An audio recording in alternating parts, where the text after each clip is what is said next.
of the Sri Lanka, the College of Cardiology. Um,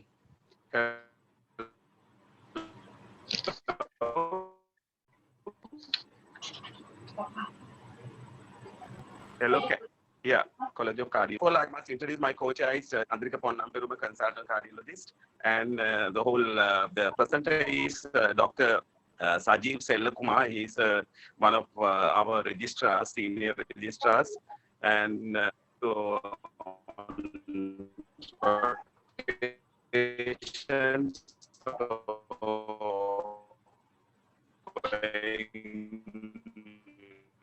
I think your audio quality is poor, no? No good. Audio. And so, STEMI. Hello? Hello? Hello? It was poor bit, now it's better. Better? Yeah, better. Yes, please. Yeah. Okay. Sorry about it. And coronary artery disease is number 1 killer in Sri Lanka, and so out of that, STEMI is very important topic. Is actually our bread and butter of interventional cardiologists. We manage these patients every day, and over so many years now. And then, and also, and I have to tell you this at this time that the STEMI, the mortality of course from about 11% or even more than that in 2010, it's about 16%.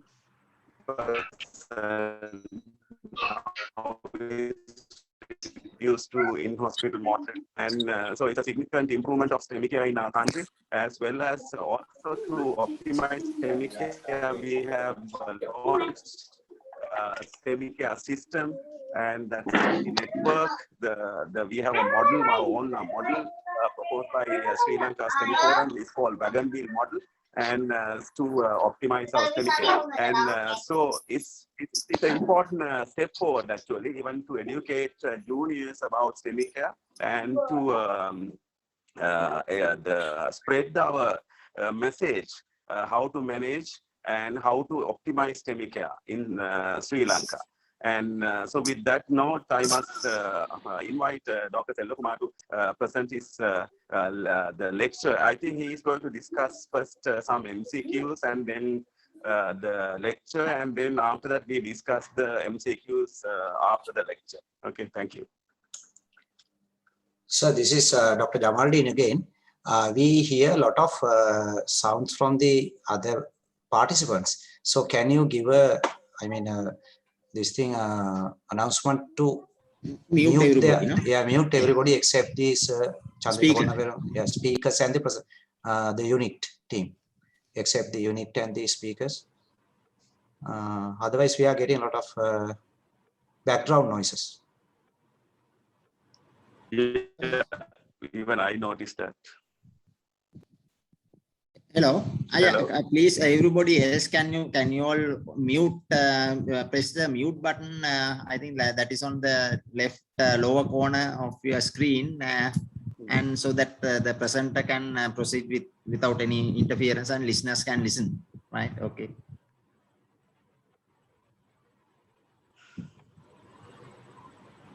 I think we can start now. Selva. Yeah, Sajeev, you can start now. Thank you, sir. Good evening, everyone, and thank you for giving me the chance of presenting this management of STEMI, an evidence-based approach in the SLCC SR training program as a first presentation. First of all, I would like to thank my consultant, Dr. Gotabaya Ranasinghe, for giving a kind introduction to start the presentation today, and my other consultant, Dr. Chandrika Ponnamperuma, and other teammates, and my fellow colleagues and other consultants. Thank you for this opportunity. Today, I would like to talk to you all about the management of STEMI, an evidence-based approach. Basically, is purely based on the 2017 guidelines, ESE guidelines of STEMI management. Before going into the presentation, I would like to give 5 MCQs, which you can try to answer in given time. We give around 90 seconds per each question, and you can note down the answers of those questions, and we will discuss those MCQs at the end of this presentation. So the first question,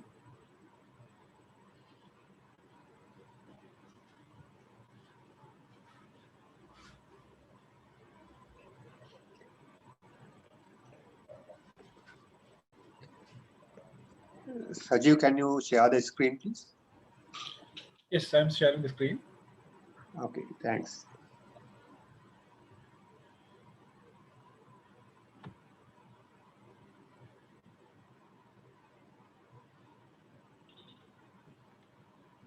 Hope all of you can see the slides.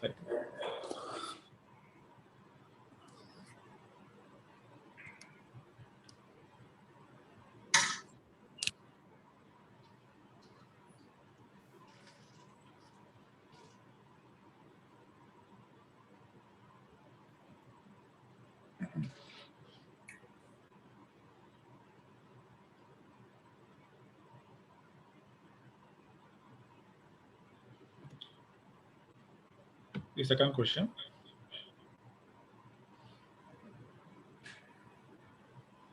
Can others see the questions? I can't see anything. You can see, I can see. Yeah, we Yeah, can see. I think probably. Yeah, we can Mr. see. I also can see. Can't see, Aruna. Oh, Now I can see it, yes.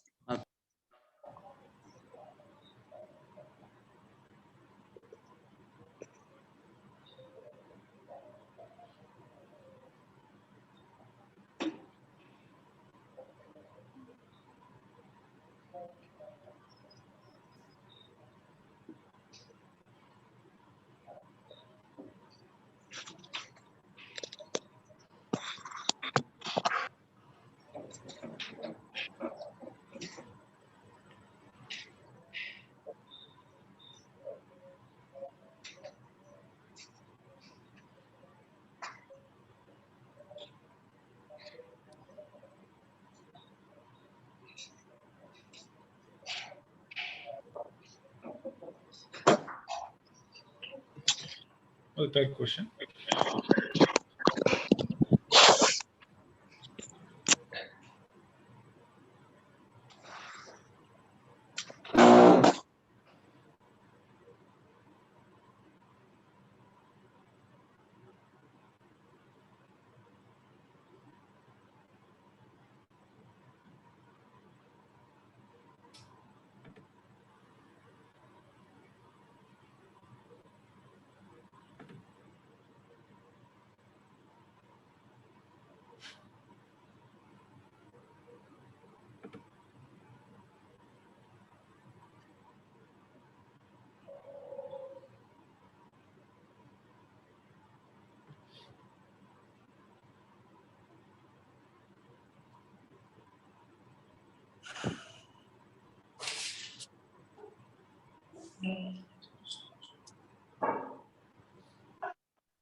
I think you can go through the fourth one now. Fourth question.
Fifth one.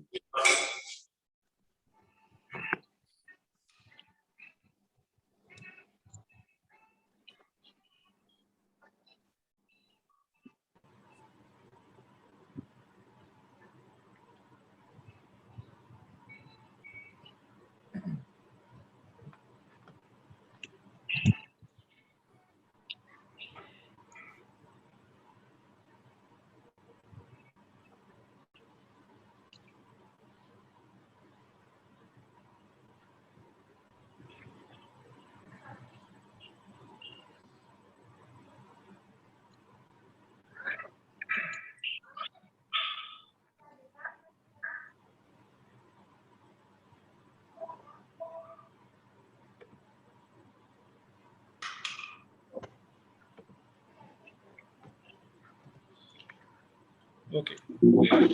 Yeah, I think you should start the lecture. Yeah, these are the 5 questions we had. Hope you all have answered those questions. So we'll discuss those answers at the end of this presentation. So my topic today is management of STEMI, an evidence-based approach. So first of all, we'll see the definition of acute myocardial infarction. Myocardial infarction is a myocardial injury defined as elevation of cardiac troponin values, at least one value above the 99th percentile, with necrosis in the background evidence of myocardial ischemia. So if we go to the definition of STEMI, patients presenting with persistent chest discomfort and other symptoms suggestive of ischemia with ECG evidence of ST elevations in 2 contiguous leads.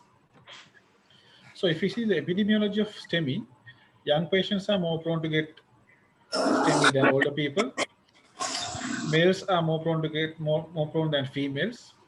When you consider acute coronary syndromes, males are more prone to get when the age is less than 60, and once the age is more than 75, females are more prone to get. And atypical presentations and late presentations are more common in female. And there's also high bleeding risk in the female following PCI. So if we see the factors influencing the mortality of STEMI, mainly involve the advanced age, KILIP class of the presentation, time delay to the treatment, and the treatment strategy. And if there's a history of myocardial infarction, diabetes mellitus, or any renal failure, then it will impair the mortality, influence the mortality. And the number of diseased coronary arteries also influence, and then the left ventricular ejection fraction. So if we see the overall mortality of STEMI in Sri Lanka is roughly around 30%. So we will move on to the emergency care, or if a patient presents with STEMI to our ETU or PCU. First is the initial diagnosis. The diagnosis mainly depends on the symptoms consistent with the chest ischemia, such as persistent chest pain, and sign, that is the ECG evidence. So in the ECG diagnosis should be done within 10 minutes of first medical contact. And if there's ECGs are not sure or any equivocal findings, we should repeat the ECG as soon as possible to decide the diagnosis. So the diagnostic patterns, ECG patterns of STEMI include, there should be changes in at least 2 contiguous leads. So in males less than 40 years, there should be more than 2.5 millimeter ST elevations. If the male is more than 40 years, 2 millimeter ST elevations. And in women, if it's in the 1.5 millimeter ST elevations in V2, V3, and in other leads, we can have more than 1 millimeter ST elevations. And these changes should be there in the absence of left ventricular hypertrophy or left bundle branch block. So in the inferior MI, we can see ST elevations in V3R and V4R, which suggest right ventricular infarction. And in posterior MI, we may have isolated ST depressions from V1 to V3 with positive terminal T waves. And we can confirm this posterior MI by doing the V7 to V9 leads. There we can see ST elevations about 0.5 millimeter or more. So this is an ECG of an extensive anterior ST elevation MI. So there are some non-diagnostic ECG patterns also. So in those patients, they may have the acute occlusion of coronary artery and ongoing MI, but there may be no ST elevations in the ECG. For example, if the patient have any occluded circumflex artery or any acute occlusions of vein graft or left main coronary artery disease, in these occlusions, we may not get a pure and typical ST elevations in ECG. So in above situations, sometimes reperfusion therapy may be denied, and it may result in larger infarcts and worse outcomes. In bundle branch blocks also, there may be atypical presentation of ST elevations. For example, in left bundle branch block, the patient may be having a clinical suspicion of myocardial ischemia, and LBB, sometimes we should definitely manage as prime STEMI, whether the LBB is new or old, because we can identify whether If the patient is coming with the present symptoms of ischemia, we should manage as STEMI. And in patients with right bundle branch block, usually have poor prognosis when they develop an MI. So it also difficult to diagnose transmural ischemia in patients presenting with chest pain and RBB. So in that case also, we should go for primary PCS strategy when they are presenting with ischemic type chest pain and other symptoms suggestive of ischemia.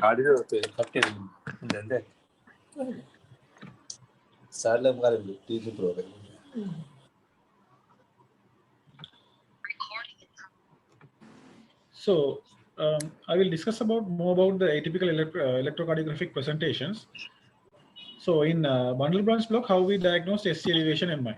So here we have the criteria. When the patient is having an LBB, to diagnose STEMI, there should be a concordant ST elevation more than 1 millimeter in leads where there is positive QRS complex. And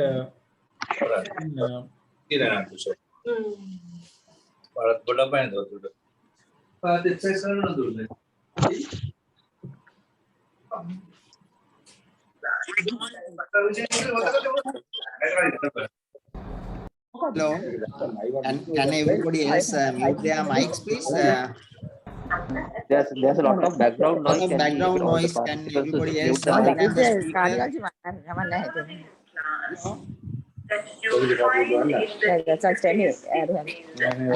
speaker? Can everybody hear and mute their your mics, please, except the speaker, please?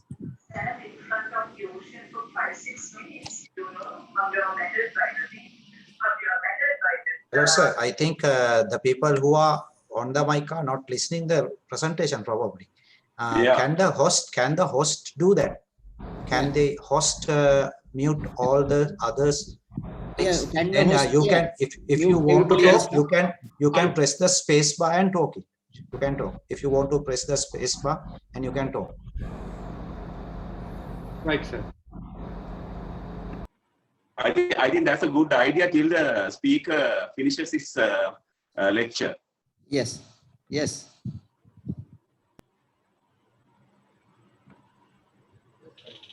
Yeah, so hope you can hear me again. So to diagnose ST elevation MI in a left bundle branch block, we should have a concordant ST elevation about 1 millimeter or more in leads where there's positive QRS complex, or concordant ST depressions more than 1 millimeter in V3 to V2 to V3, and if you have and also we can diagnose with a discordant ST segment elevation more than 5 millimeter in leads where there is negative QRS complex. So the presence of RBB may also confound the diagnosis of STEMI. So in patients with ventricular pace rhythm, they also have left bundle branch pattern mainly in the RV pacing. They also have left bundle branch pattern in the ECG. So we can use the above diagnostic criteria for diagnosis of STEMI in those patients. But anyway, if there's no change in the ECG, but the patients have LBB, but currently coming with any evidence of chest pain and subject of ischemia, we should consider it as a STEMI and go for primary PCS strategy. So here one example of STEMI with STEMI in LBB. There you can see a discordant ST elevations and concordant ST elevations, concordant ST depressions.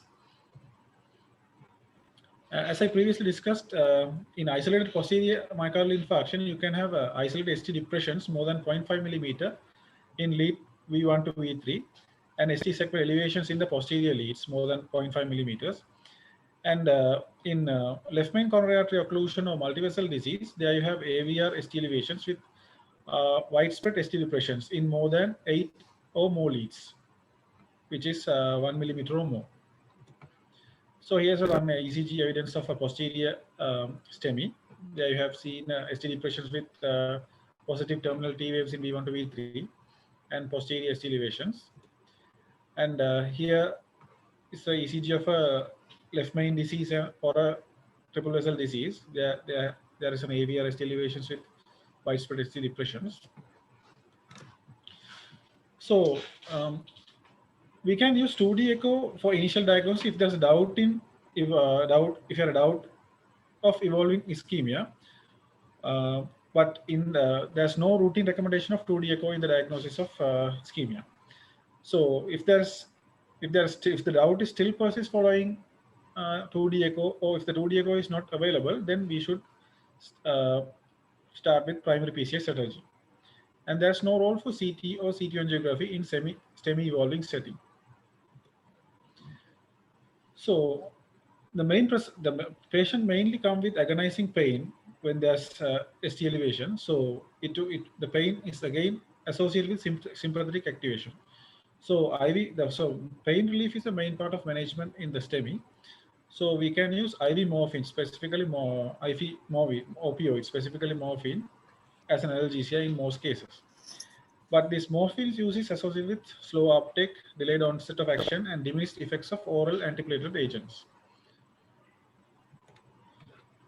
Then we come to the oxygen therapy.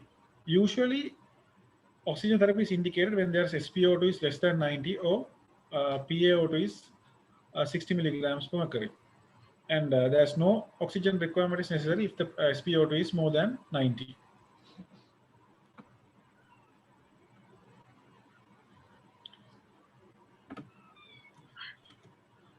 So anxiety is another response to the pain and the background of STEMI situation, specifically the MI situation. So we should reassure the patient, and also we can use some tranquilizers like benzodiazepine to calm the patient. Because again, anxiety can increase the sympathetic activity and it can worsen the ischemia. So it's better to manage the anxiety. So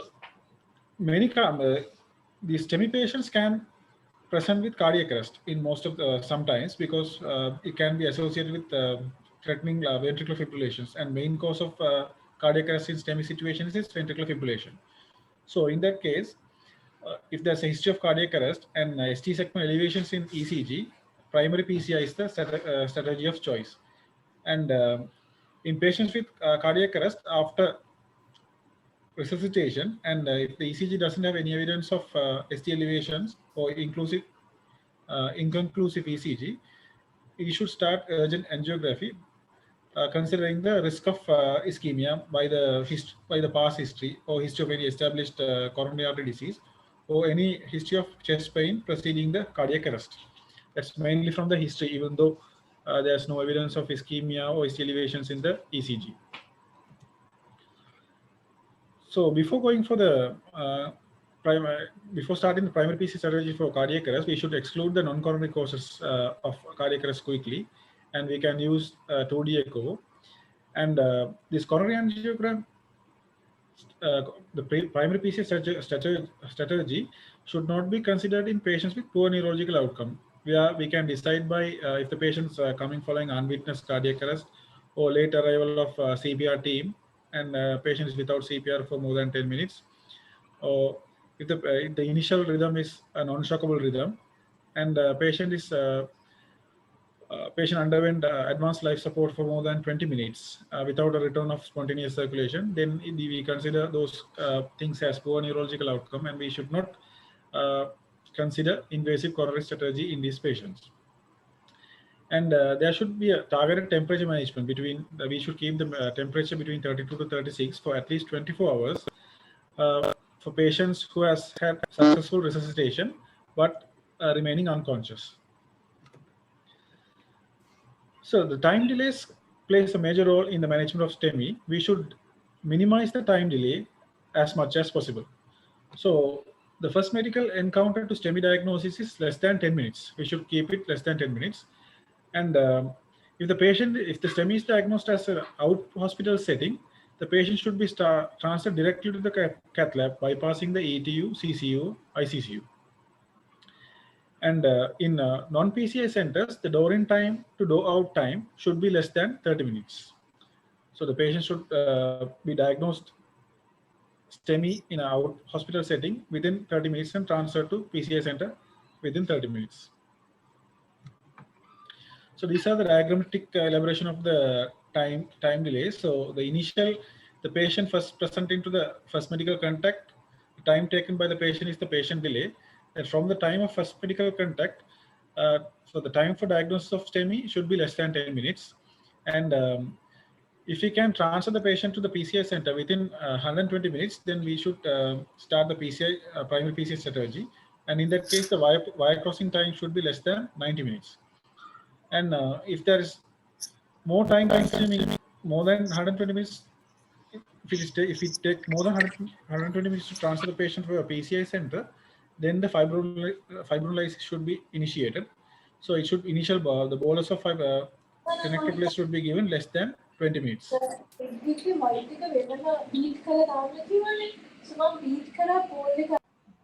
So if the patient is directly present into a PCI center, so diagnosis again should take less than 10 minutes, and then the primary PCI strategy should be initiated, and the wire crossing time should be less than 60 minutes in a primary PCI center.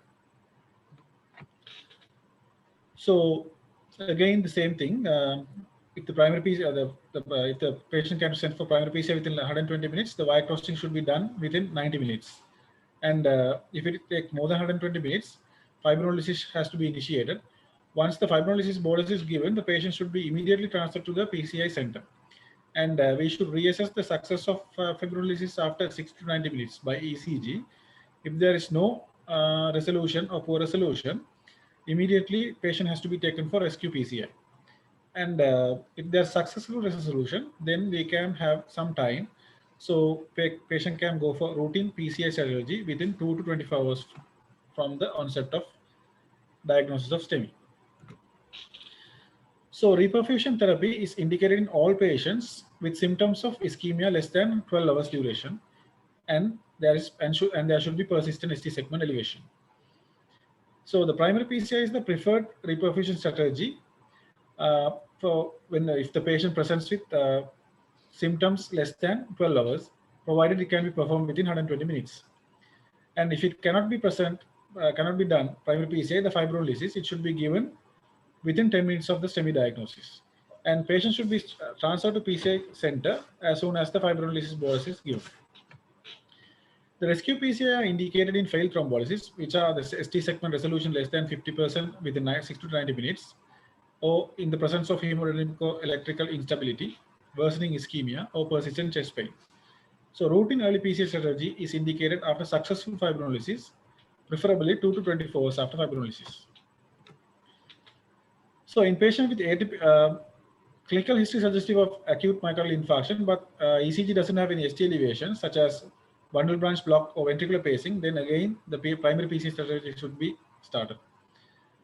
So in patient with in patients who have symptoms lasting more than 12 hours, but there is evidence of ongoing ischemia in the ECG, or ongoing or recurring chest pain, or dynamic ECG changes, or ongoing or recurrent pain, symptoms and signs of heart failure, or any cardiogenic shock, or any malignant arrhythmias, then again we had to go for primary PCI strategy, even though the symptom onset more than 12 hours.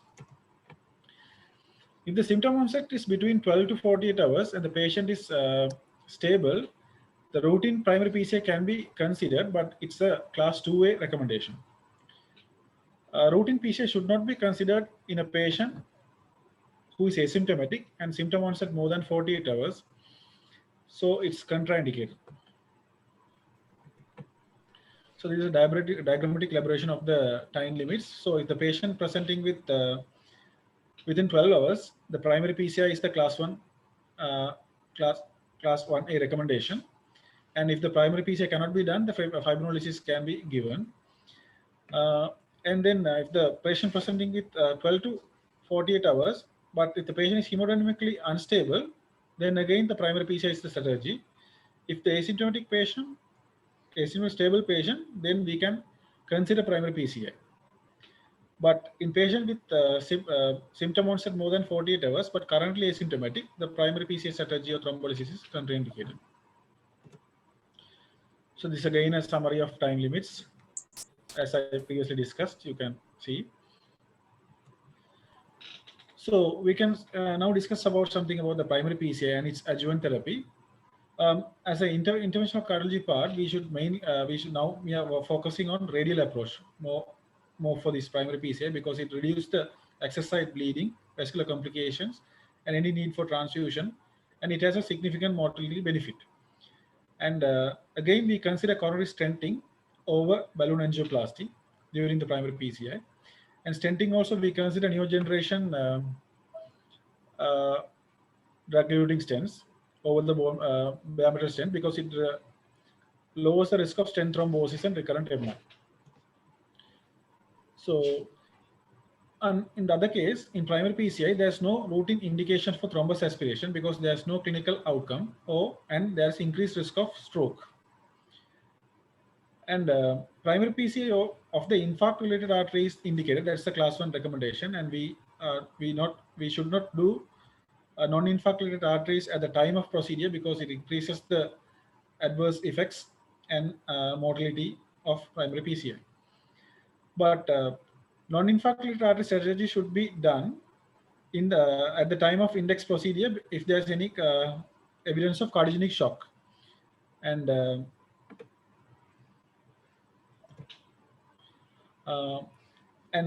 in other cases, if the patient is clinically stable and patients have multivessel disease, the revascularization to other vessels has to be done before the hospital discharge.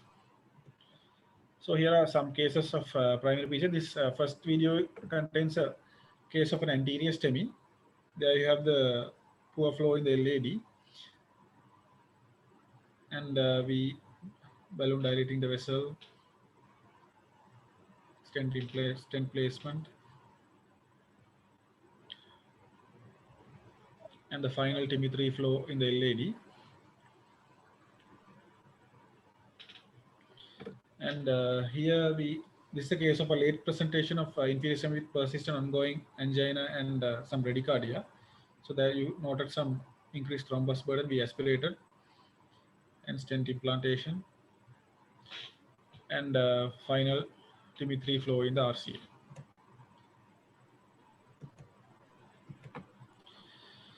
So now we see the antiplatelet strategy in patients with patient undergoing primary PCI strategy. So they should receive dual antiplatelets, aspirin and P2Y12 inhibitors, and a parenteral anticoagulant. So in the aspirin, they should receive a 150 to 300 milligram loading dose and a 75 milligram daily dose. And also a P2Y12 inhibitor should be initiated as soon as possible while transporting the patient for primary PCI center. There are various P2Y12 inhibitors available. As we all know, there are new generation P2Y12 inhibitors, prasugrel and ticagrelor, which are indicated over clopidogrel in patients who are undergoing PCI and also primary PCI. So there are the doses, as you all know, prasugrel 60 milligram loading and 10 milligram BD dose, and ticagrelor 180 milligram loading and 90 milligram maintained dose. And if the above drugs are contraindicated or not given, then we can consider clopidogrel. So clopidogrel 600 milligram loading dose and 150 milligram maintained dose for the first week was found to be superior to 300 milligram loading dose and 75 milligram maintenance dose in patient who is undergoing PCI.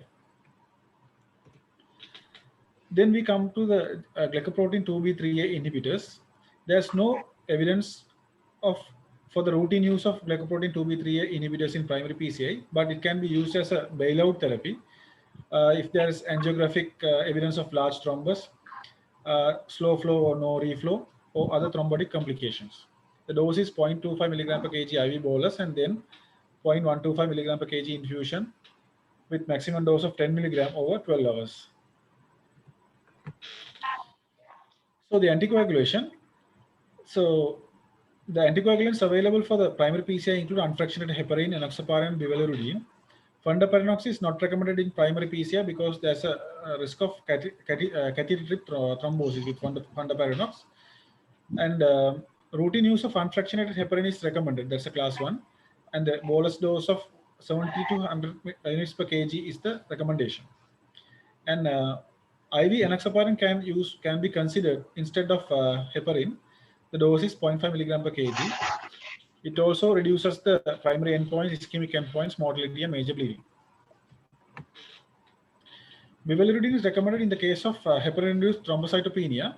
It's associated with lower total and cardiovascular mortality, lower bleeding, and but there's associated more definite stent thrombosis with bivalirudin. but there's no indication for routine post-procedural anticoagulant therapy in patients who is undergoing primary PCI.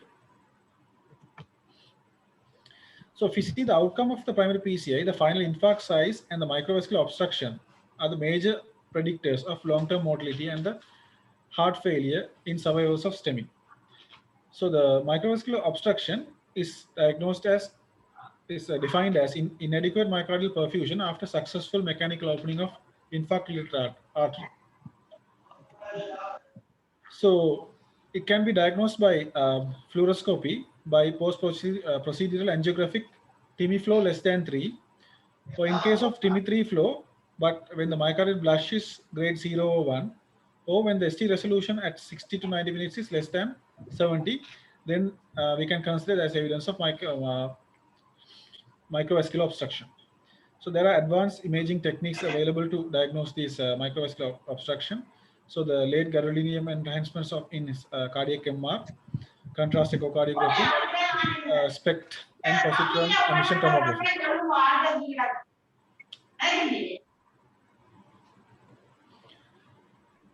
So now we move to the fibrinolysis in patients with STEMI. So it's indicated if the patient is presenting with symptoms within 12 hours, but primary PCI cannot be performed within 120 minutes of from STEMI diagnosis. So the largest absolute benefit is there if the thrombolysis is done within 2 hours of symptom onset or in the pre-hospital setting.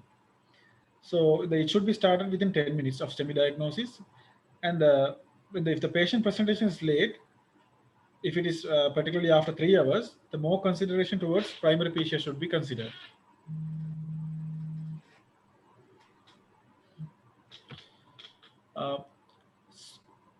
After initiation of lytic therapy, it is recommended to transfer the patient to the PCI center. Failed thrombolysis, or if there's evidence of reocclusion or reinfarction, and if there's a recurrence of ST elevation, immediate angiography and rescue PCI should be done. If there's successful thrombolysis, then we can go for routine early PCI within 24 hours of diagnosis. And for the thrombolysis, earlier we used non-fibrin specific streptokinase. Now we have the fibrin specific agents, tenecteplase, alteplase, and reteplase, and we are commonly use tenecteplase, and it's available in Sri Lanka in many places. So after the fibrinolysis, we see the antiplatelet strategy. Here also we give the aspirin loading doses of 300 milligram, then it should be chewed, and low dose, 75 to 100 milligrams maintenance dose. And P2Y2 inhibitor is clopidogrel is the choice for patients with fibrinolysis. It reduces the cardiovascular events and overall mortality. And following the fibrinolysis, patients should be on dual antiplatelets, aspirin and clopidogrel, for 12 months duration. The novel antiplatelets are not studied in fibrinolysis, so there's no recommendation so far for novel antiplatelets like ticagrelor and prasugrel following thrombolysis. Now we see the anticoagulation following the fibrinolysis. It is recommended following the fibrinolysis until the revascularization, if performed, or while the patient is in the hospital stay up to 8 days. Enoxaparin is favored over the unfractionated heparin. So we used to give IV enoxaparin 30 milligram bolus, and then 15 minutes later we can start the subcut enoxaparin 1 milligram per kg BD dose until revascularization, or 8 days. If you use the unfractionated heparin, it should be 60 units per kg bolus, maximum dose of 4,000 international units, followed by 12 units per kg. That is 1,000 international units per hour infusion for 24 to 48 hours. We should give low dose enoxaparin, that is 0.75 milligram per kg in patients more than 75 years of age, and daily dose in patients with renal impairment, mainly the EGFR 15 to 30 milligrams per 30 milliliters per minute. And if it is less than 15 milliliters per minute, enoxaparin is not recommended. Fondaparinux 2.5 milligram IV bolus and then subcut 2.5 milligram daily also shown superior in streptokinase treated patients over enoxaparin or unfractionated heparin. But If the patient coming with refractory cardiac arrest, lytic therapy is not effective, which increases the risk of bleeding. Therefore, it's not recommended in a patient with cardiac arrest. These are the contraindications, as we all know, for the thrombolytic therapy. There are absolute and relative contraindications. So if there's a previous evidence of intracranial hemorrhage, stroke of unknown origin, we can't give. Ischemic stroke within 6 months, any cranial nerve damage, neoplasm IV malformation, recent major trauma within 1 month, any gastrointestinal bleeding within the past month, any bleeding disorder after dissection, and non-compressible punctures within 24 hours are absolute contraindications for thrombolytic therapy. CAB, there are the next revascularization option is the CABG. It should be emergent CABG in the STEMI setting is considered in patients with patent infarct-related artery, but with unsuitable anatomy for PCI, or with either larger myocardial area jeopardy with cardiogenic shock. And if there is any mechanical complication of STEMI, such as papillary muscle dysfunction or rupture or VSD, and in that case also CABG is recommended with repair of the mechanical complications. But in case of failed PCI or coronary occlusion not amenable for PCI, emergent CABG is infrequently performed. So now we move on to the management during the hospitalization and at discharge. So after STEMI, patient should be admitted to CCU, ICU or equivalent unit for minimum of 24 hours. And there should be ECG monitoring for at least 24 hours.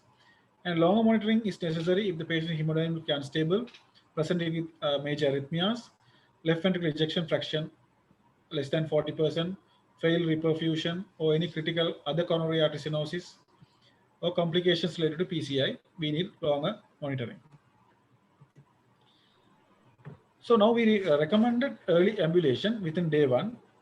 And if the patient is having extensive myocardial damage, heart failure, hypotension, arrhythmia, they should rest more before mobilization. And we should assess the fitness for mobilization by assessing the myocardial function and by clinical observation. And if the patient in low risk patients with successful primary PCI and patient with complete revascularization, they can be discharged on day 2 or day 3 after PCI.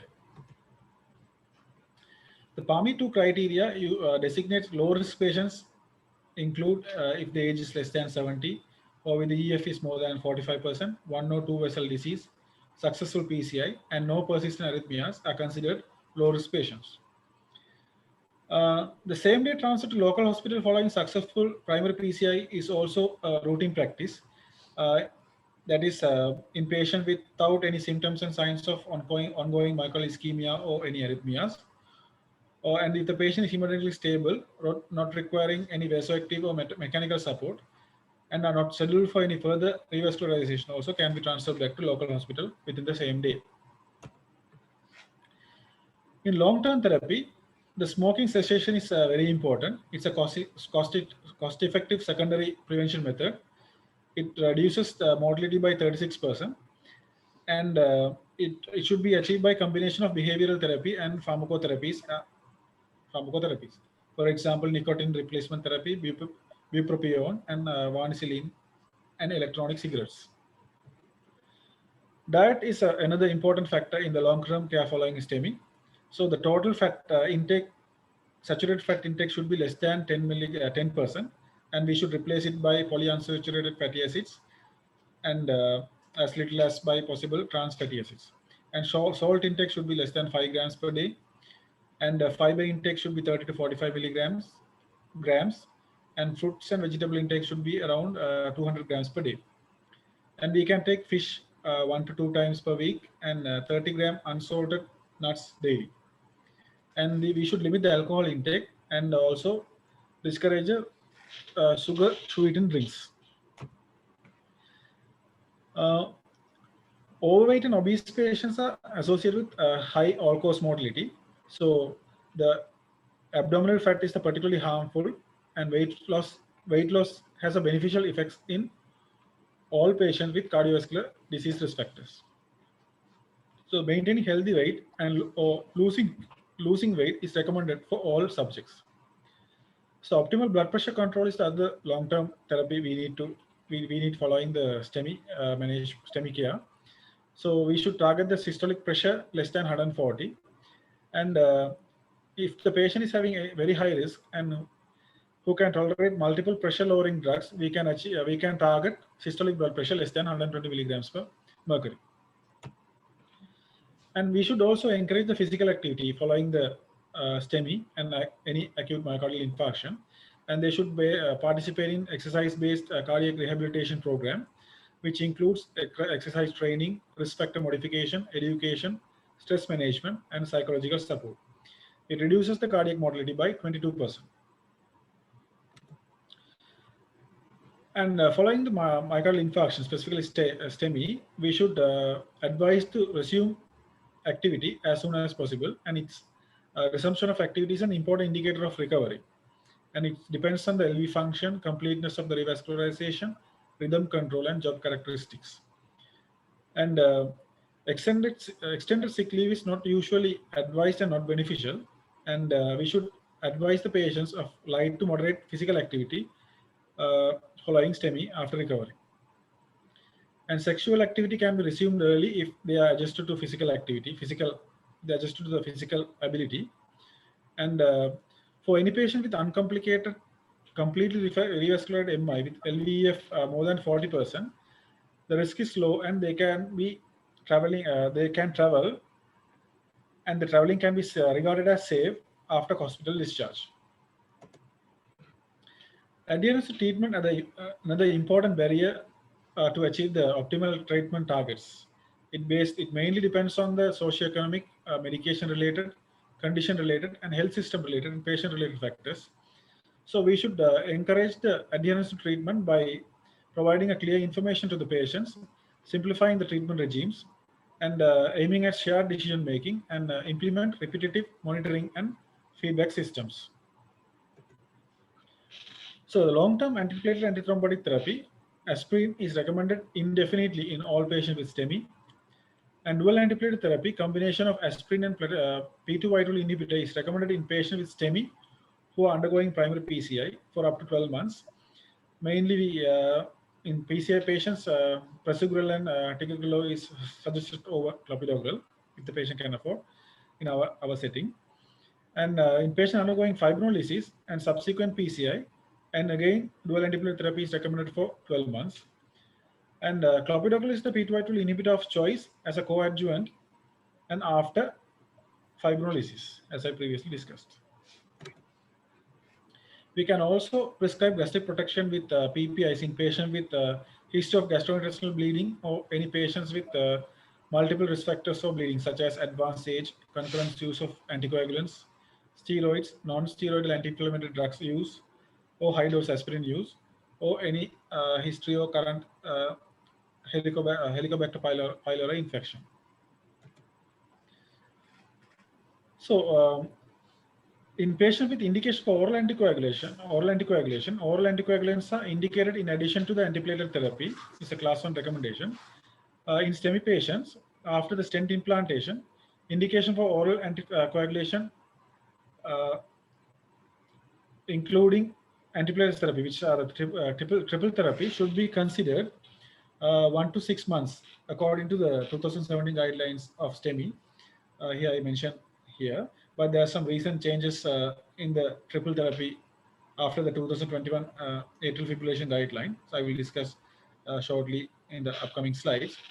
So if there's any evidence of LV thrombus, anticoagulation should be administered up to 6 months with guided repeated imaging. So this is a flow chart for anticoagulation therapy following acute coronary syndrome according to the 2017 guidelines of STEMI, because we didn't have a STEMI update following 2017 guidelines. So according to that guidelines, in patients with low bleeding risk, we should, following the acute coronary syndrome or stent implantation, we should give the triple therapy for 6 months, then including aspirin, clopidogrel, and oral anticoagulant, and then dual therapy including aspirin or clopidogrel plus oral anticoagulant for another 6 months, and then oral anticoagulant only after 12 months. In patient with high bleeding risk, we should give triple therapy for 1 month and dual therapy for 12 months, aspirin or clopidogrel with oral anticoagulant, and then oral anticoagulant only for after 12 months. This is the latest recommendation that we see from 2021 atrial fibrillation guideline. They advise is following acute coronary syndrome, if the patient undergo PCI, the time for aspirin should be limited to 1 month, and then we can give long-term novel anticoagulants, preferably apixaban or rivaroxaban, and P2Y2 inhibitor like clopidogrel for 12 months. And if there's any high bleeding risk, we can stop clopidogrel after 6 months and then continue novel oral anticoagulant only. And in patients who undergo fibrolysis but not underwent PCI, they suggest single antiplatelet, preferably clopidogrel for 6 months and with novel anticoagulant for long term. So now we move to the beta blocker therapy. So it's recommended in patients with STEMI, heart failure, and LVEF less than 40% unless there's any contraindication. But we can consider routine oral treatment with beta blockers in STEMI patient within 24 hours and continued thereafter if there's no contraindication. That's a class 2 recommendation. And we can consider IV beta blockers during the time of PCI, primary PCI, if there's no contraindication to reduce the heart rate and reduce the myocardial oxygen demand while doing the primary PCI, which will increase the which will reduce the risk of mass of myocardium at risk for ischemia. And long-term beta blocker therapy is associated with mortality reduction. So now we move on to the lipid lowering therapy. The high intensity statin therapy is recommended following STEMI, which will reduce the cardiovascular death, non-fatal MI, ischemic stroke, and coronary revascularization. And it is recommended irrespective of baseline cholesterol level in all patients following acute myocardial infarction. And intensity of the statin therapy should be increased to high if the patient was already on low or moderate intensity statins. And the treatment target for LDL cholesterol according to the 2017 guideline is 70 or at least 50% reduction from the baseline LDL level. But the latest updates that the target of LDL cholesterol level is going down. Now it's considered 55 milligrams per deciliter. And we can reduce the intensity of statin therapy if the patients develop any side effects from statins. And we should do a lipid profile, preferably a non-fasting one, at the time of STEMI admission to see the baseline level of LDL levels. And we can re-evaluate with the lipid profile again at 4 to 6 months whether we have achieved the target of LDL levels. And if the patient is intolerant to any dose of statin, then we can treat with ezetimibe. Or if the patient doesn't achieve the target levels with high intensity statins, we can add ezetimibe in addition to statin to achieve the targets, which also reduces the cardiovascular death, MI, and stroke. And now we have the PCSK9 inhibitors, which will reduce LDL cholesterol level up to 60% as monotherapy or in addition to statin dose, which also have beneficial effects on triglycerides and HDL as well. So PCSK9 inhibitors now considered as third agent in addition to statins and ezetimibe if the target LDL level is not levels are not achieved. So there's no routine use of nitrates, no benefits of routine use of nitrates in STEMI, but we can use intravenous nitrates while doing the procedure to control the hypertension or heart failure. And there's no routine recommendation for calcium channel blockers in the acute phase. But if there's contraindication for beta blockers, particularly COPD, in patients with COPD or any peripheral vascular disease, so calcium channel blockers are a reasonable option for reasonable alternative for beta blocker in patients with without heart failure or impaired LV function. Now we move to the use of AC inhibitors and ARBs in case of STEMI. So it's recommended in patients with impaired LV function, EF less than 40%, or who have experienced heart failure in early phase within 24 hours. And it is recommended in patients with systolic LV dysfunction or heart failure, hypertension or diabetes, and should be considered in all STEMI patients as a class 1 recommendation. And in patients who cannot tolerate AC inhibitors, they should be given angiotensin receptor blockers, preferably the valsartan. We can use mineralocorticoid receptor antagonists in patients with LV dysfunction EF less than 40% and history of heart failure after STEMI who are already receiving angiotensin AC inhibitors and beta blockers. Eplerenone is a selective aldosterone receptor antagonist, has been shown reduce morbidity and mortality in these patients. So this is my reference. I used 2017 guidelines, ESC guidelines in the management of acute STEMI for my discussion on the management of STEMI. So before now we can move to the answers of MCQs we have seen previously. Before moving to the questions, I would like to wait for any explanations, clarifications by seniors and my consultants.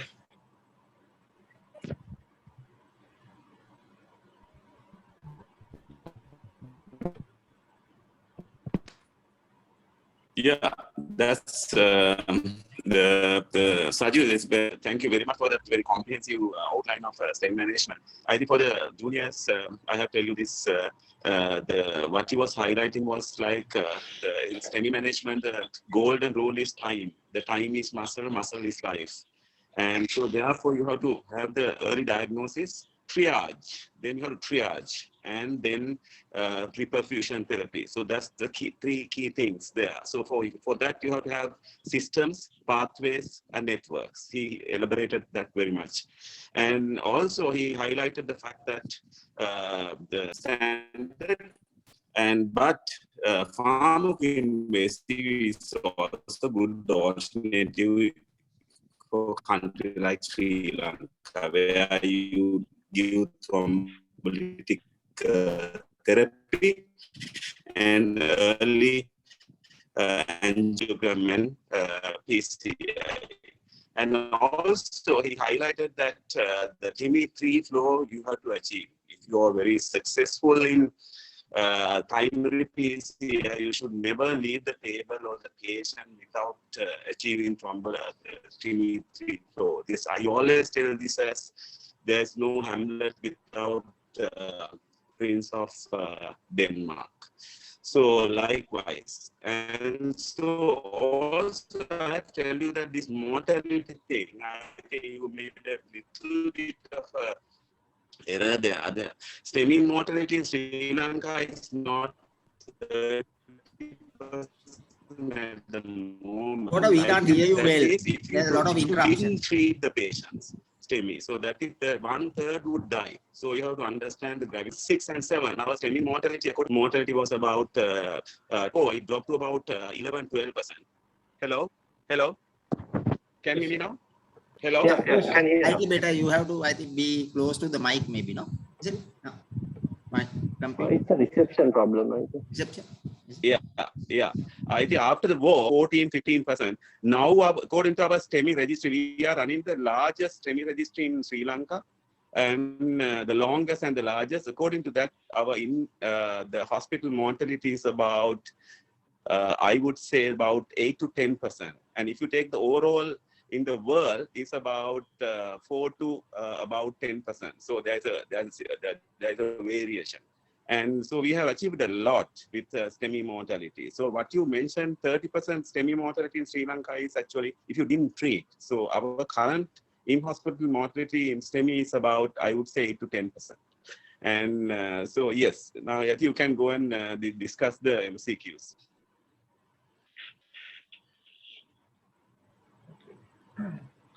Now we see the answers for the pre-test MCQs. The first question, a 78-year-old man presents with central chest pain to a district general hospital with no capital facilities and 4 hours after onset of symptom. And he has a past medical history of diabetes mellitus and hypertension.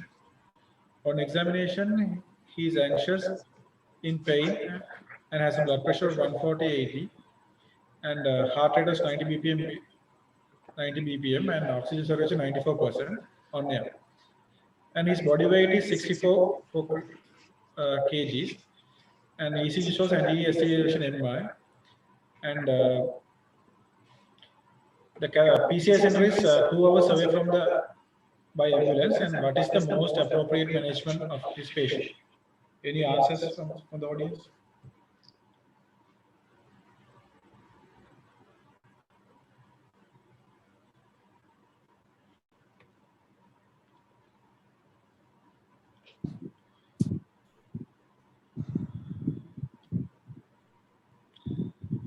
So I will discuss the answer. The answer is the D.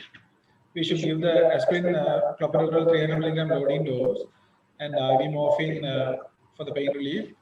And we should give a IV replace 20 milligram, because if the patient is more than 75-year-old, we should consider about half dose of tenecteplase. So 20 milligram is given. Normally we give 40 milligrams for the 60 to 80 milligram patient. And followed by we have to start subcut enoxaparin of 0.75 milligram per kg, because since the patient is more than 75-year-old, we should give a reduced dose of enoxaparin, and we should continue it for 12 hours until the revascularization or hospital discharge. So this is the answer for the first question. Any clarifications or questions? You don't give the IV bolus of enoxaparin. Yes. I would like to clarify again that in patients more than 75-year-old, IV bolus should not be given. That's the recommendation in the ESC guideline. So I have a slide to show you. So this is the recommendation given. Enoxaparin in patient with less than 75 years old, you can give a 30 milligram bolus, and then 15 minutes later you can start a subcut dose of 1 milligram per kg. But in age more than 75 years, no IV bolus, 0.75 milligram per kg per dose BD until revascularization. And if the EGFR is less than 30, then you have to give a daily dose. So now we move to the second question. So here's a patient of 76-year-old woman with a previous history of diabetes mellitus, dyslipidemia, was brought to ETU, and she described a prolonged episode of crushing recurrent chest pain, which lasted for 36 hours and persisted intermittently since now. On arrival, she was feeling unwell and had some residual chest pain that resolved with sublingual nitroglycerin admission. So the ECG shows deep QS in the leads V2, V5. So what is the most appropriate NH type? So any answers from the?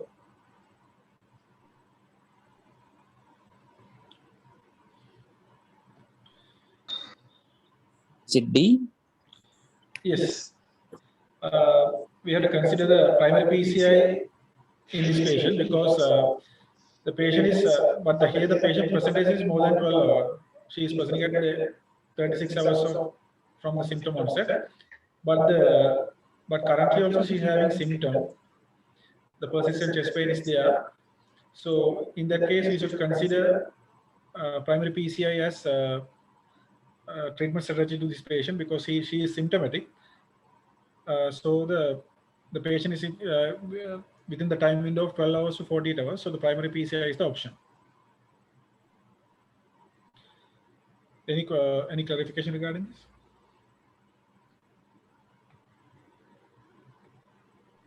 I think somebody is asking the first question, the clopidogrel dose, and in the lecture you mentioned that 600 is better than 300.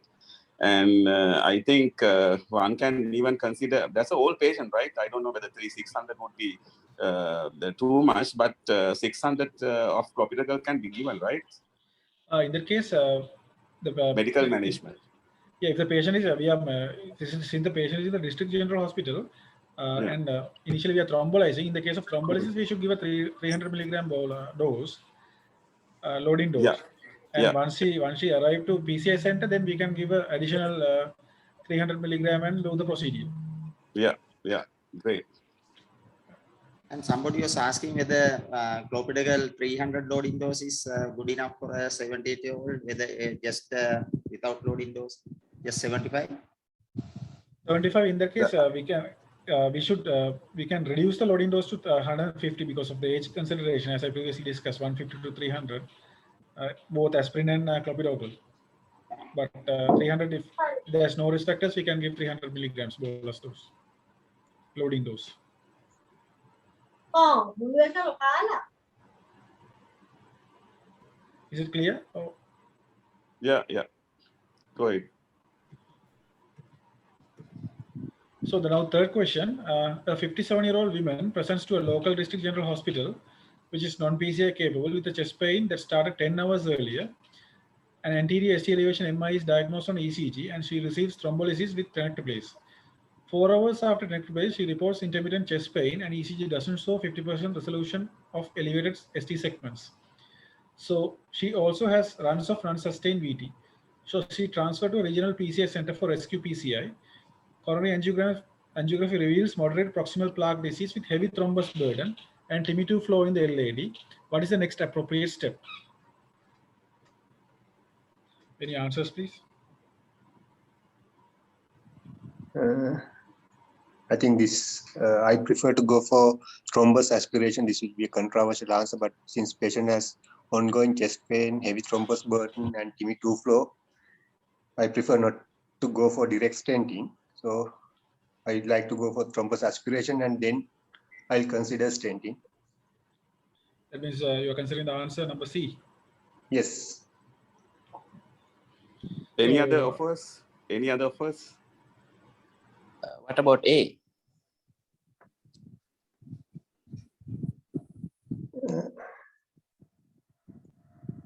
Defer stenting as the routine method is not acceptable now. So there's a place for administration of 2B3A antagonist, but defer stenting is not the correct answer. Answer is B. The PCI with DES and consider intracoronary adenosine, verapamil, and then inhibitors and the infusion. Answer B. B. Yeah. Any other answers?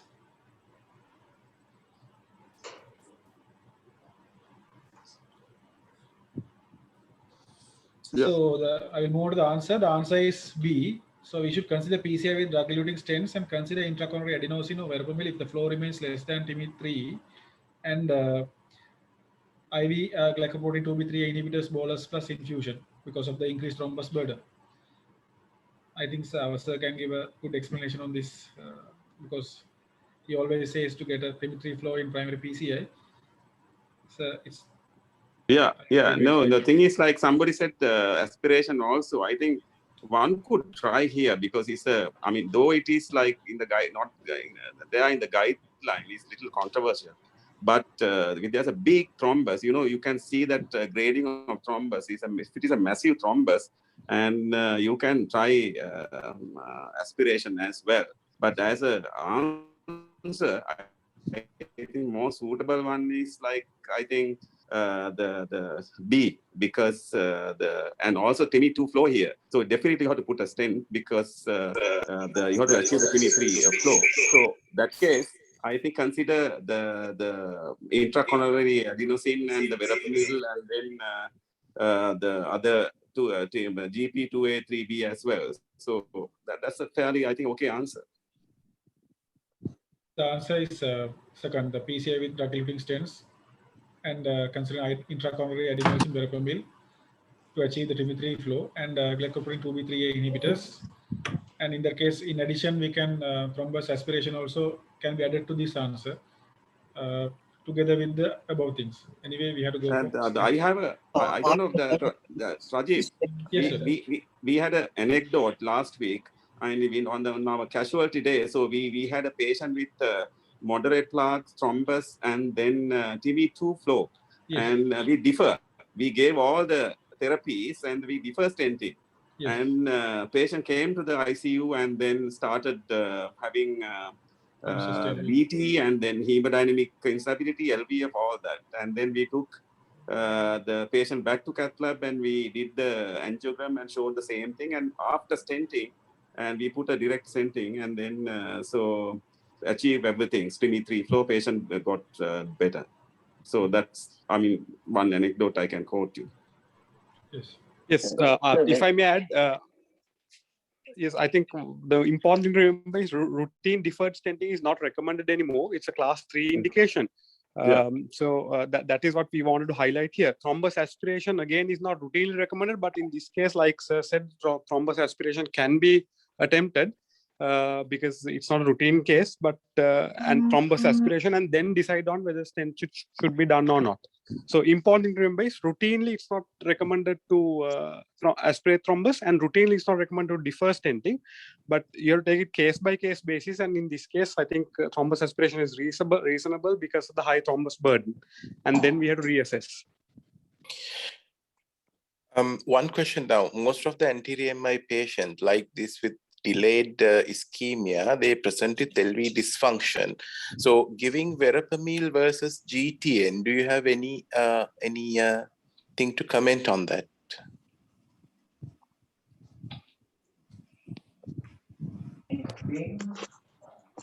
Any, Saji, you want to answer? So you can answer.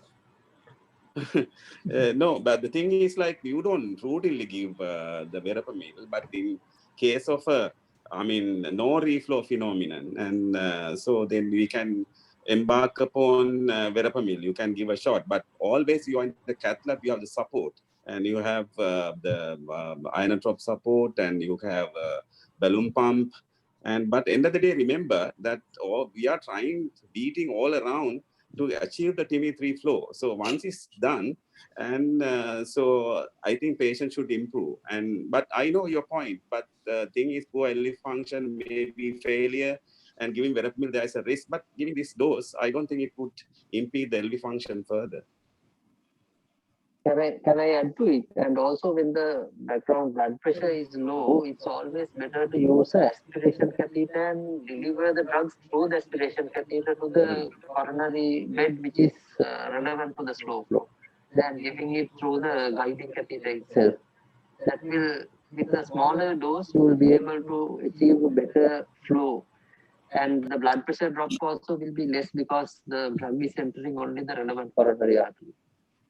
Sure. Yeah. Could I just speak on one particular area which is not related to this question? It's about the slide which was made a few, half an hour ago about the whether to do the infarct-related artery only in shock patients with cardiogenic shock. It's quite correct that what he pointed out in 2017 guideline recommended just to stick, to do the infarct-related artery plus the non-infarct-related arteries. But now there was a trial which has come called the culprit shock trial. After that, even the task force has changed its stance, where they recommend only to do the infarct-related artery even in cardiogenic shock. And the same task force has changed their stance. This is after 2017. Maybe so more to the question. Yeah. So can move. So now we move on to the fourth question. So which from the following statements is correct about the management of non-infarct related arteries in the STEMI patients?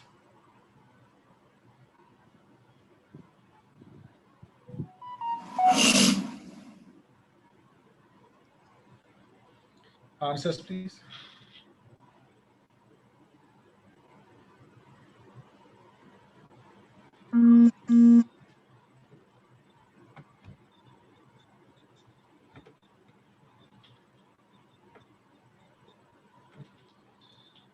So I'll move on to the answer. Any answers?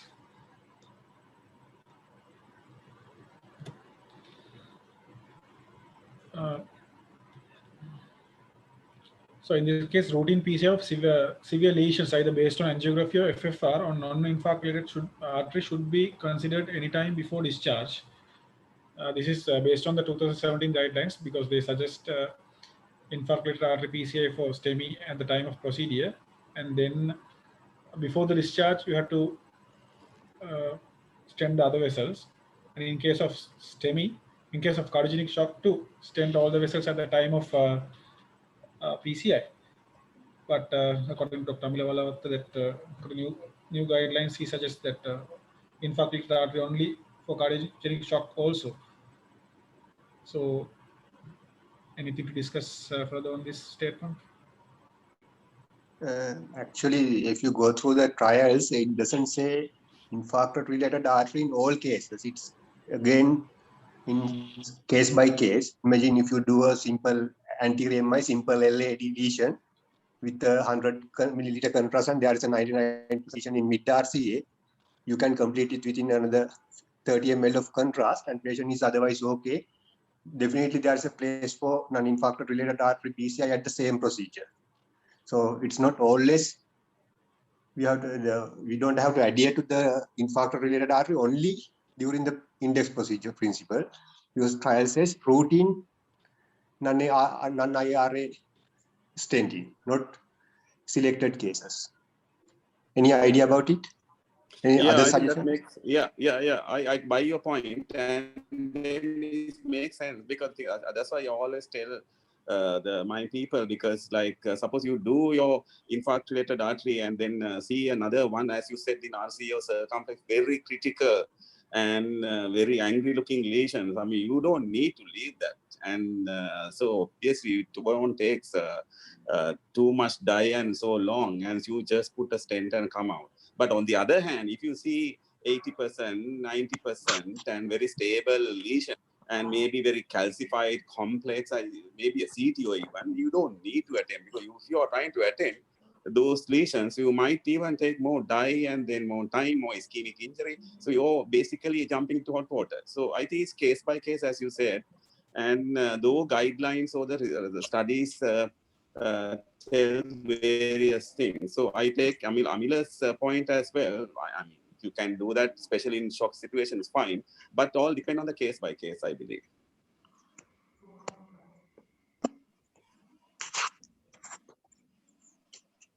I think you can move to next question. Yes. Okay. The fifth question is, which of the following recommendations is correct?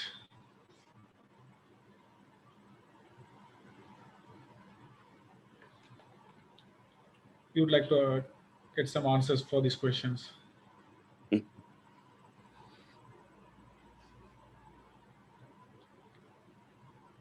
At least a guess.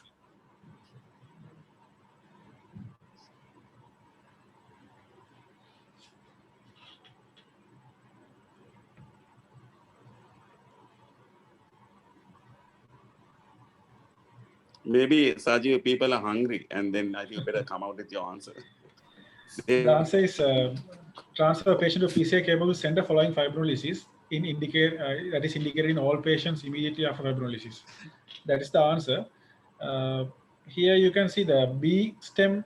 Sometimes some people could have thought the answer as B. Rescue PCI after fibrinolysis may be considered anytime in the presence of hemodynamic or electrical instability or worsening ischemia. Here the word anytime is the issue. They are in the stem. It's not a. It should be considered immediately after such conditions, hemodynamic or electrical instability or worsening ischemia, not any time. Immediately, as soon as possible, within 2 hours, we have to do the rescue PCI. So the correct statement is third one, that is transfer to PCI capable center following fibrinolysis is indicated in all patients immediately after the fibrinolysis. Once you give the bolus, we arrange the patient to transfer to a PCI capable center. So these are the MCQs we have discussed before the presentation, and now we discuss the answers after the presentation. And we have some additional questions also. If you have time, we can discuss. Otherwise, we can wind up the session. I think we have already. Yeah, Chandrika, any questions? Chandrika, you want to do any closing remarks? Chandrika, you want to comment on anything, or you want to do any highlight any point? Excellent lecture, Sajeev. I think it was very comprehensive. There are some questions posted in the chat box. Have we got time to discuss those? Yes, we can now. We can. I think we can discuss few. Yes. What are those? Sunit is asking about the culprit shock trial. The same thing Amida pointed out. So we have to decide case by case depending on the complexity of the remaining lesions. And also I would add that whether the antiplatelet situation. So if a patient, if we have given abciximab and we are sure that the antiplatelets are inside, I think we can go on revascularizing the other lesions. But if the patient is vomiting, we don't know whether the antiplatelets are active or not. I think we should not attempt other lesions. We have to better to defer in that case, I think, in addition to the trial results. Then somebody is asking which long-term antiplatelet anticoagulant strategy is best for patients with STEMI plus AF. I think and primary PC. I think Sajeev addressed that issue, didn't he? This time, we have got a recent trial on anticoagulant with AF, that is Augustus trial. They have compared apixaban with antiplatelets. So now they are considering apixaban is the better anticoagulants according to the recent trial. According to the Augustus trial, they are suggesting apixaban in addition to antiplatelet in patients who is having acute coronary syndromes, stenting, or medical therapy with AF for long-term anticoagulation. Yeah, according to that study, I think if the ACS patient, even STEMI patient can commit atrial fibrillation, and atrial fibrillation also can come with STEMI. So in that situation, so we have to have this triple therapy, and apixaban is a good choice according to Augustus. And in that case, I think you can continue triple therapy for about 1 month and then stop the aspirin early after 1 month, and then go on with dual with the anticoagulant apixaban, and then stop the P2I12 after 1 year, and then continue with apixaban after that. So that's the study. So that's the very good combination actually. The apixaban plus P2I12 and then the aspirin compared to any other novel agents, I would say. That's Augustus.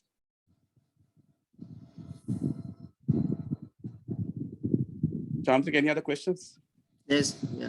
Question regarding AVR-ST elevation, no? What is the approach? Yeah, Chandrika. I think there's a question with AVR-ST elevation. What is the best approach to treat? Chandrika, can you answer that? Yeah, AVR-ST elevation. Arun is pointing out that AVR-ST elevation is not a true MI, so true STEMI. So thrombolysis is not indicated. We commonly see in medical world sometimes that even AVR-ST elevations are thrombolized. That is wrong. They need early angiogram. Iris non-STEMI, no? Within 2 hours? Yeah. You should be considered non-STEMI. Yeah, because a lot of people miss this, and there you have to diagnose with the history. And suppose there somebody is having very suggestive chest pain, and ECG appears to be normal, but look for AVR and hunt for AVR-ST elevation. So otherwise, you would not see this because we tend to ignore the AVR lead, and so then even repeat the ECG and see. So you might not see the first changes in the first ECG. You might see maybe after 30 minutes if you do it again. And usually lesions are can be very, very acute, severe lesions, left main, proximal LAD. Dr. Chandra Ratnayak is asking about what is the recommended dose of NOAC following PCI in AF and acute coronary syndrome. Example, Pioneer AF suggested 15 milligrams rivaroxaban plus 75 milligrams clopidogrel. Yeah, Augustus 2.5 to 5. So that is, Yeah. I think you can start with 2.5 and then go up to 5. So usually Then start go with up to 5, 2.5 yes. Augustus and apixaban. Apixaban, so it's depend on the body weight, renal age, and the serum creatinine criteria. So either the normal individuals, if the body weight is less than 60, serum creatinine is normal, and age is less than 75, you can give 60 milligram, 5 milligram twice daily. If you have two criteria, then you have to go for 2.5 BD. That's the from the Augustus and the AVR ST elevation. I would like to add that diagnose ST AVR ST elevation. You should have ST depressions in 9 or more leads out of the other 11. That means there is a diffuse ischemia in the LV, and AVR occurs as a result of this diffuse ischemia. It is a reciprocal change of the ST depressions in LV cavity appears in appears as ST elevation in AVR. So it is not a true STEMI. That's why it's not STEMI. True. Yeah. If I may add, I think AVR ST elevation can be seen even in severe. So we need to exclude anemia before we embark on angio. Comments or questions?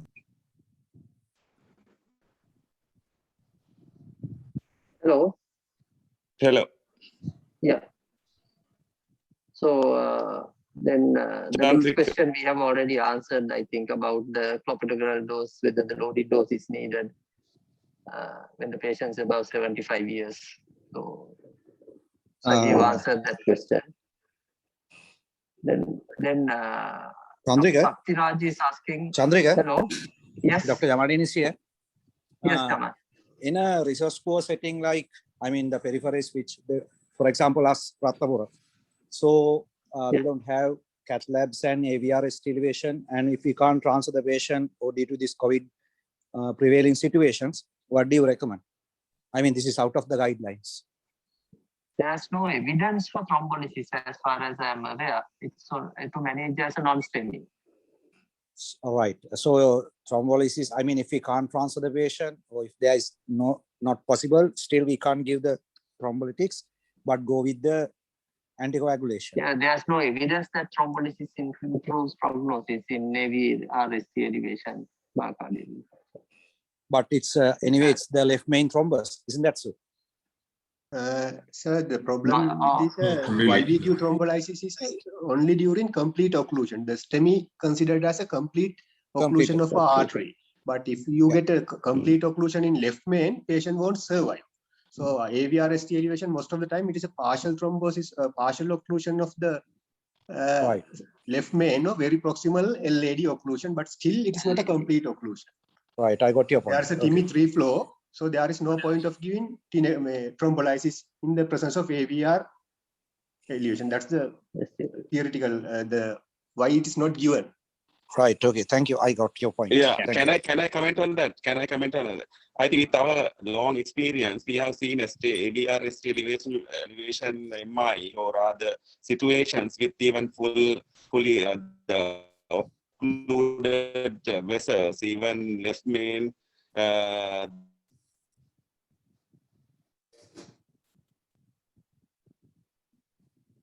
The occlusion we have seen, so we have seen. I mean, they are in shock, and so not always left main thrombus occluded die. So they can come, but thing is their situation is not good. Either they are in hemodynamically unstable or they may be in failure. So I mean, most of the time they are in shock. So but still, I think Jamaldin, if I were you, I mean, so I always take that chance and give thrombolytic therapy and see. So you won't lose anything, and then decide on continuation of heparin. Thank you for your input, sir. Thank you very much. And something, I'm Guruparan here. Yes, yes, Guru. Yeah. We can hear you. If AVR ST elevation is thought to be mostly due to triple vessel disease than left main stem stenosis, and sometimes with severe anemia, we can have AVR ST elevation with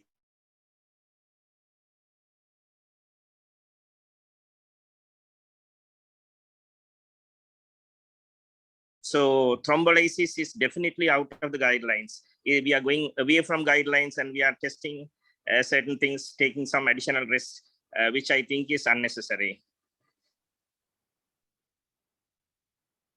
And most of the time they need CABG, isn't it? Even after angiography, these patients, they end up getting CABG than PCI most of the time.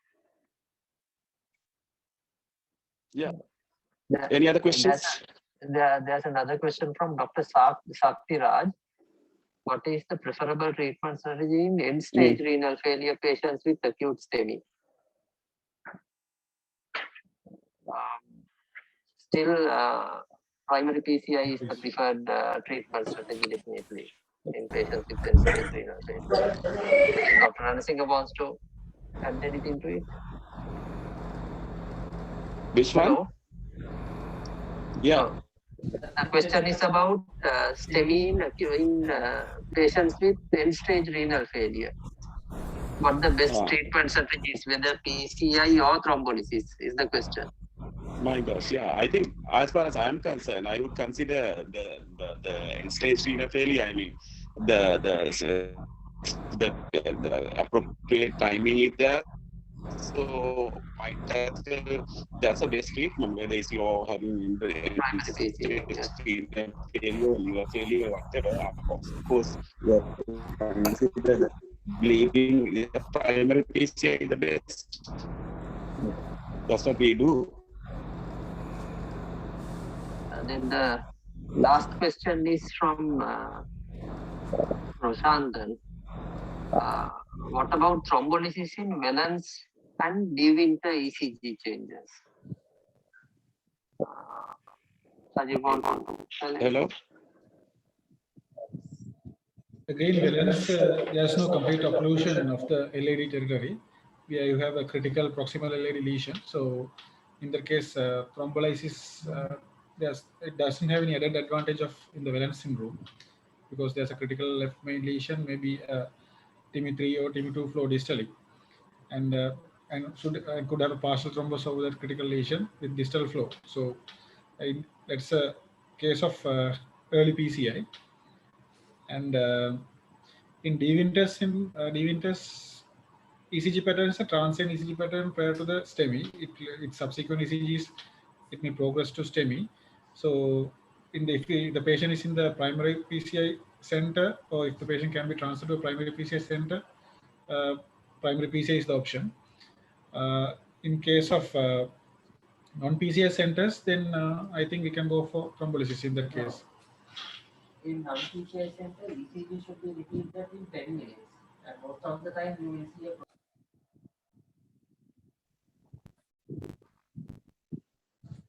I don't think thrombolysis is warranted. It can be transferred to a PCI setting subsequent for angiography. Yeah. Mute. Yeah.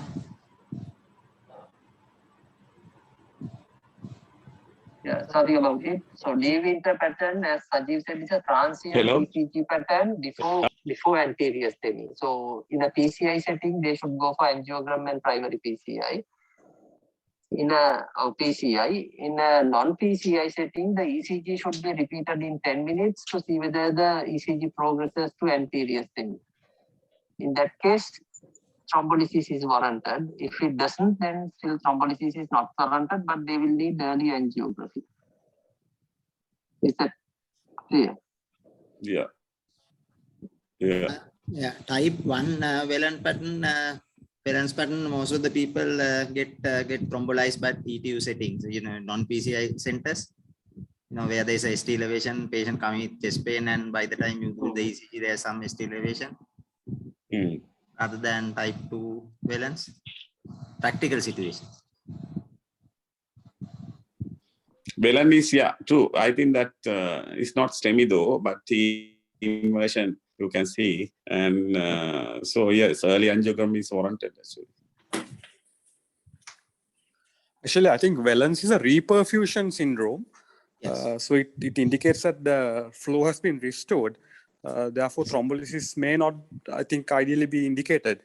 Yeah, in practically, Tamal, they have acute presentation, then acute chest pain. By the time they come to the ETU, maybe chest pain is gone, but ECG pattern is now evident. No, valence usually with the chest pain, ECG is normal, isn't it? No, in between chest pain, other ECG changes are coming. Is that correct? No? Yes, sir, but I think there is no place for thrombolysis. Yeah, no place for thrombolysis. But they get sometimes they get thrombolysis in the ETUs. I think that thrombolysis is based on risk versus benefits. So clearly, the benefit is if they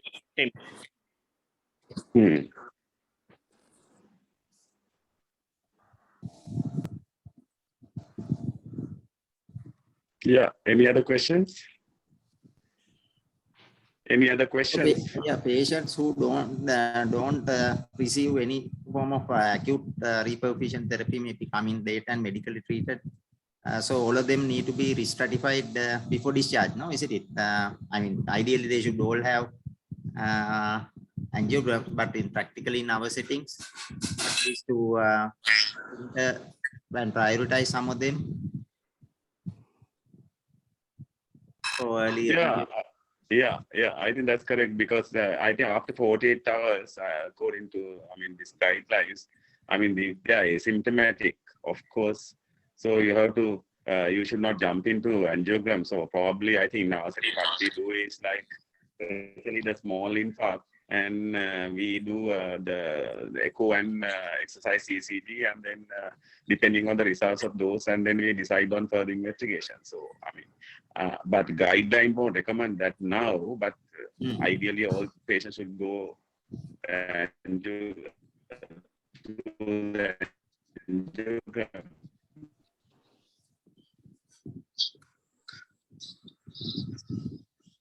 In the absence of any more questions, we'll wind up the session then. Yeah. Any other questions? Yes. Comments? That's okay. Now a little bit late now, isn't it? Yeah. So then I think. Yeah. Shall I wind up then? So. Yeah. Thanks. So I think we had a very. Unit. I think we will wind up the lecture. Yeah. Okay.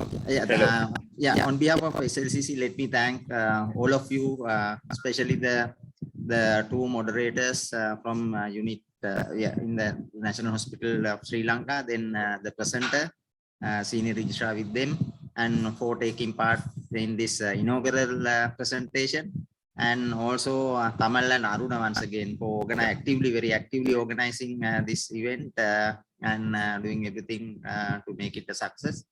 And also all the our committee members, our council, I think they all ratified this event, and everybody, I think, had the blessings. I think we had a very good participation. I saw it is sitting around over 45 at one point, and so we'll make it a rolling program, regular program. And I must thank all the participants who took their time off at this holiday. And so we hope to have it every 2 weeks on Sundays. So next program, Dr. Niyomali Amrasena has volunteered to do it in an intervention topic. I think we will announce the topic later. I hope that all of you will participate in that, and maybe later on, if we can open especially the non-invasive ones to the medical registrars also. If we can get going, they will also benefit, even the critical care. So we can make it a more wide-based program depending on the topic that we going to talk about, the topic by topic basis. So thank you very much. Good night. Thanks, Pati. Good night. Thank you very much. Thank you. Thank you, sir. Thank you, Sajib. Thank you very much.